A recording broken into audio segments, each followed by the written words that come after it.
नमस्कार दोस्तों कई बार कुछ एक घटनाओं को लेकर अनायास ही कोई उर्दू का शेर जो है वो दस्तक देता है। तो वो आपसे बांटने को मन करता है। एक शेर है उर्दू का बड़ा लोकप्रिय सा, लेकिन वक्त हो गया, पुराना है कि तसव्वुर ख्वाब दरवाज़े दरीचे, तसव्वुर ख्वाब दरवाज़े दरीचे, कोई आए तो कितने रास्ते हैं। तो ये जो एपिसोड है, ये आज का जो घटनाक्रम जिसका मैं ज़िक्र कर रहा हूँ आपसे, वो मित्रों एक ऐसे गांव के बारे में है। नाम बड़ा विचित्र है, ज़िला भदोही उसका एक गांव है, चांदी गहना। अब चांदी गहना नाम कैसे पड़ा, इस बारे में तो कुछ ज़्यादा इल्म मुझे भी नहीं है, और ना ही यहाँ ज़रूरत है, रेलेवेंट भी नहीं है हमारे लिए।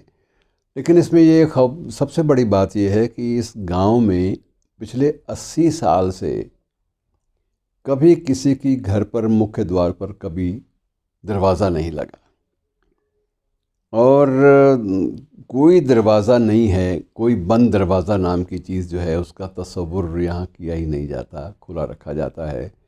और कहा यही जाता है, किंवदंती है, लेकिन किंवदंतियाँ कई बार सत्य कैसे होती हैं इस बात का भी अनुमान आपको लगा लेना चाहिए। किंवदंती है कि यहाँ एक सती है जो सती हुई थी जो 80 साल पहले, तो वो देवी जो है वो एक तरह से पूरे के पूरे गांव की रक्षा करती है।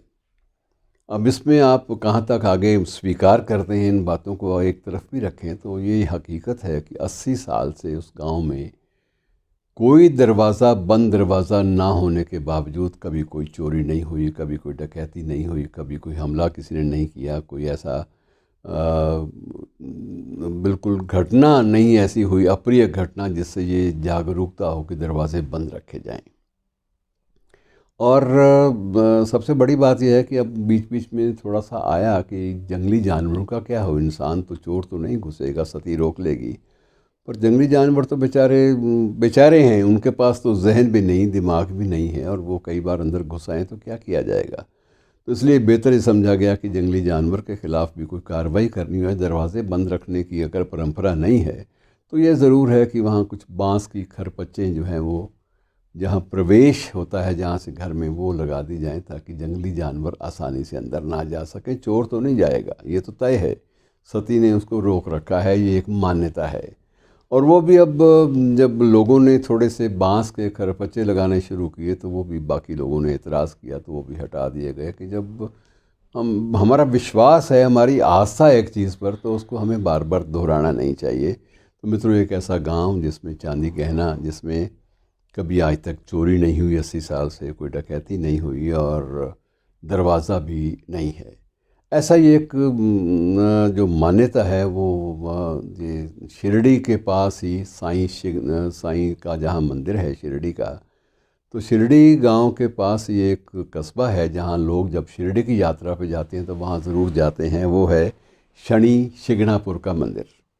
अब शनि शिंगणापुर में मान्यता यही है कि वहाँ ताले नहीं लगाए जाते, वहाँ तालों की परंपरा नहीं है, और दरवाजे जो हैं वो वहाँ लगाए ही नहीं जाते।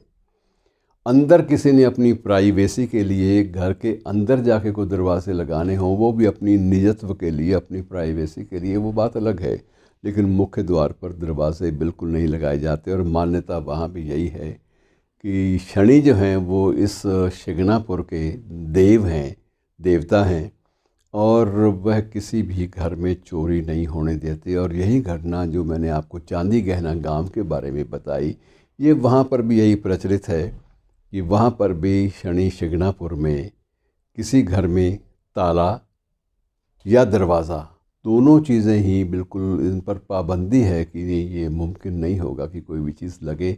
सिर्फ ये है कि वो निजत्व की रक्षा के लिए कुछ एक उपाय ज़रूर कर लिए जाते हैं, लेकिन दरवाजे नहीं लगते। अब ये मान्यताएं मित्रों, आप इनको किंवदंतियाँ भी कह सकते हैं, अंधी आस्था भी कह सकते हैं, लेकिन कई बार अंधविश्वासों और अंधी आस्थाओं में जान तो होती है, वो किसी परंपरा पर आधारित होते हैं। और उन परंपराओं में निश्चित रूप से ये मानकर चलिए कि बहुत सारी चीज़ें हमें मिल जाती हैं कि जहाँ विश्वास है वहाँ विश्वास को तोड़ने वाले जो हैं वो लोग भी हिम्मत नहीं करते कि नहीं यार, ये यहाँ कुछ अगर हमें हो गया चोरी करते हुए तो बड़ी मुश्किल हो जाएगी। परिणाम स्वरूप ये है कि शिंगणापुर में ताले कोई बेचता ही नहीं। जब लगने नहीं हैं, जब उसकी मार्केट नहीं है, उसका बाज़ार नहीं है, तो दुकानदार जो हैं वो ताले नहीं लाते।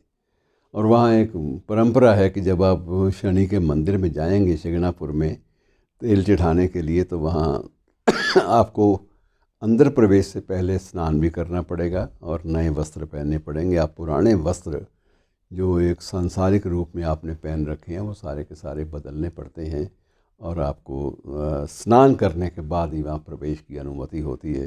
बाकी ये भी है कि शनि का स्थान कुछ ऐसा माना गया है कि वहाँ पर महिलाएं जो हैं वो पूजा में पार्टिसिपेट नहीं कर सकती। पहले मंदिर में प्रवेश पर भी पाबंदी थी, लेकिन वो तो अब हट गई।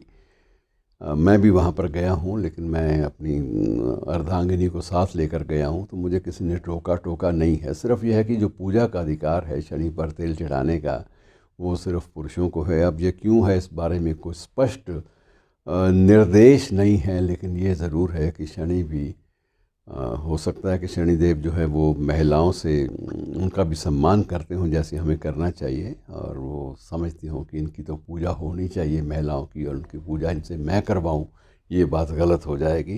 तो अलग अलग अवधारणाएं हैं। एक चीज़ को आप सकारात्मक पहलू से भी देख सकते हैं, नकारात्मक पहलू से भी देख सकते हैं। अगर आपने कोई झंडा बुलंद करना है विद्रोह का, तो आप कहेंगे ये नारी के अधिकारों का हनन है।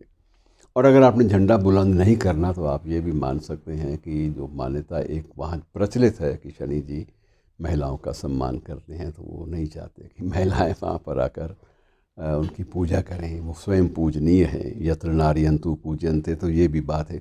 तो अलग अलग एक स्कूल ऑफ थॉट्स हैं मित्रों। हमें ये मानना चाहिए कि जहाँ किंवदंतियाँ हैं, वहाँ किंवदंतियों के पीछे एक आस्था, और आस्था के पीछे एक कमिटमेंट, प्रतिबद्धता, कि हम अपनी इस आस्था को टूटने ना दें। ये कहीं ना कहीं प्रतिबद्धता जो है वो भी एक सामने होती है। शुक्रिया दोस्तों, आज इतना ही।